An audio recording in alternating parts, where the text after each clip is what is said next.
It goes without saying that movie marketing should always be taken with a few grains of salt and a majorly skeptical eye. Because at the end of the day, studios will do whatever they can to part you with your hard-earned cash. And as such, it's not surprising at all that movie trailers and posters are both routinely called out by fans for majorly misrepresenting a film. These 10 posters all tricked viewers in somewhat more benign fashion. With all that in mind, I am Gareth, this is What Culture, and here are 10 movie posters that subtly lied to you. Number 10, Thor's missing eye is hidden, Avengers Infinity War.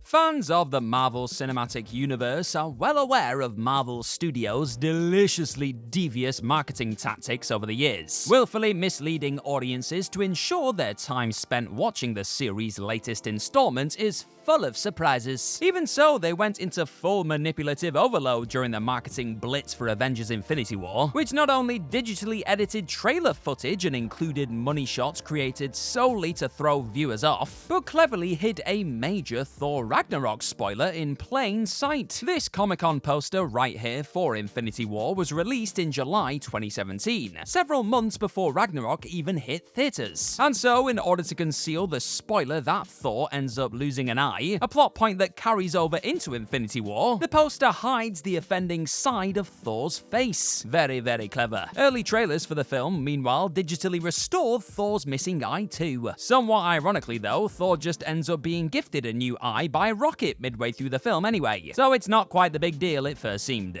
Number 9, Olaf looks like the protagonist, Frozen. Disney strikes again, this time with their 2013 animated smash Frozen, which in many of its most prominent posters featured snowman's sidekick Olaf front and center. Despite him being, a snowman's sidekick, that's not to deny the character's charm or how effortlessly he appealed to children, but from the look of this poster in particular, you'd be forgiven for assuming that Olaf was the protagonist and the humans were his goofball sidekicks, not the other way around. Given that Olaf doesn't show up until almost halfway through the movie, his placement in the marketing feels rather disproportionate, even if he is undeniably one of the most iconic and recognizable aspects of the film. And that right there is a subtle lie. Do you want to lie about a snowman? Okay, lie. Do you think Frozen is the best Disney animated movie of all time? Well, if it's not, you let me know in the comment section what is. Number 8, Liam Neeson never holds a gun in the movie, unknown.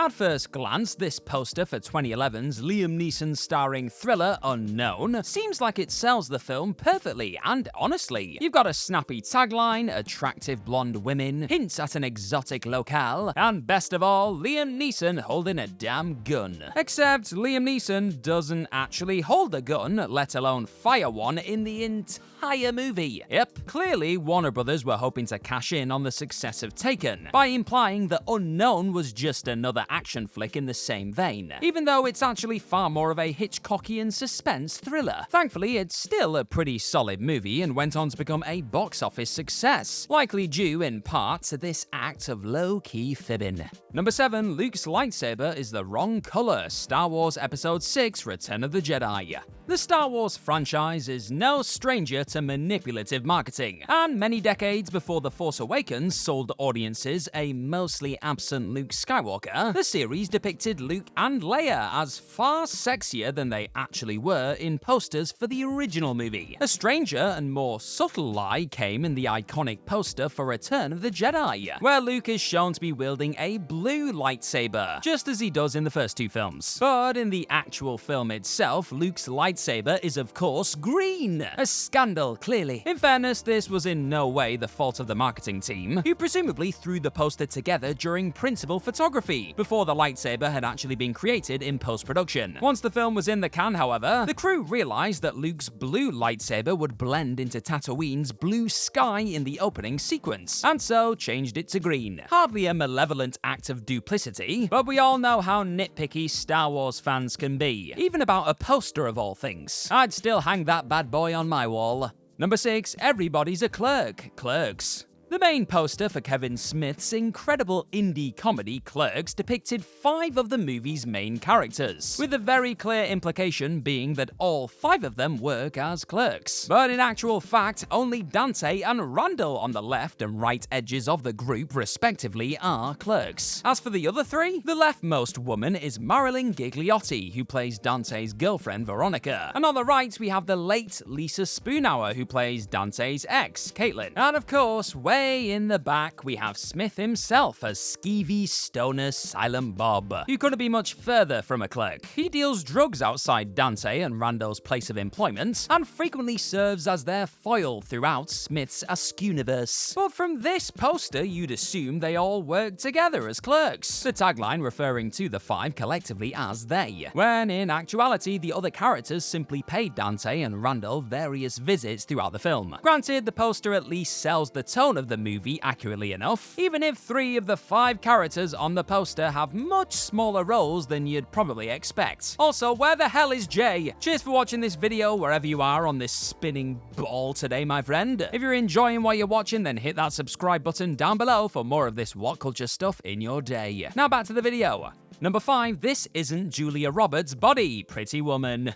It's not much of a secret that Julia Roberts employed the use of a body double called Shelley Michelle for several scenes in Pretty Woman, in order to make her hooker with a heart of gold protagonist Vivian Ward seem a little more curvaceous. But the doubling actually extended out of the movie itself to its iconic poster, which of course features Roberts and co-star Richard Gere posed back to back. You know the one. Yet in actuality, this body also belongs to Michelle, with Roberts' head simply being superimposed over the top. The poster implied a more shapely Vivian than was actually the case. Though, given that the film is far more about its characters than just sex, it's hard to really feel especially shortchanged by the sneaky cut and paste job. Between the film's stonking $463.4 million haul at the box office and a Best Actress Oscar nomination for Roberts, audiences clearly didn't mind either. Number 4, Angel joins the X-Men, X-Men: The Last Stand.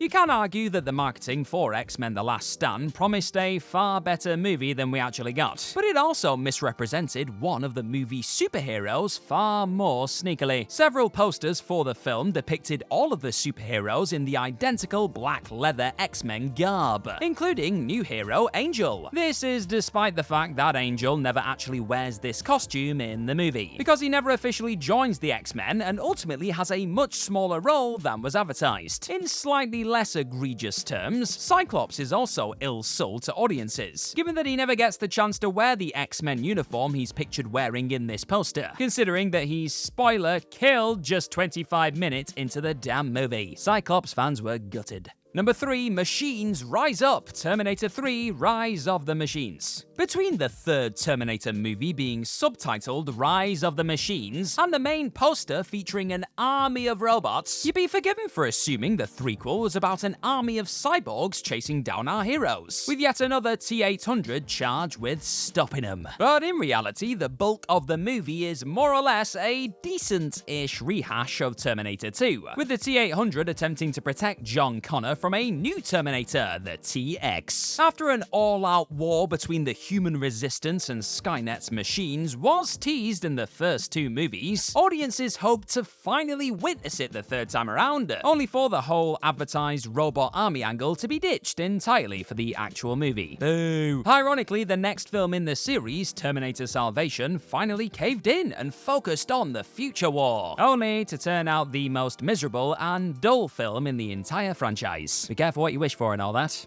Number 2, Godzilla's size is all wrong, Godzilla 1998. If you were any older than a baby in 1998, you'll probably remember the iconic marketing campaign for Roland Emmerich's Godzilla movie, which shied away from showing the titular monster beyond his gigantic foot, with taglines memorably reminding the audience that size does matter. The irony of this statement still echoes strong over 20 years later, given that the final film actually featured a far smaller and more pathetic-looking reptilian dinosaur Godzilla than the posters had promised. While the film depicts Zilla being about as tall as a small skyscraper, around 200 to 250 feet. Going by his foot on this poster, his legs alone would have surpassed that height. The Meg pulled a similar trick by depicting the titular beastie on posters as far larger than it appeared in the film. But it's a lot tougher to be mad when the resulting movie is actually, pretty good. Godzilla 1998, meanwhile, was both a bad movie on its own merits and an awful, dishonest rendition of the iconic monster. Makes you want to shoot atomic breath into the damn sky.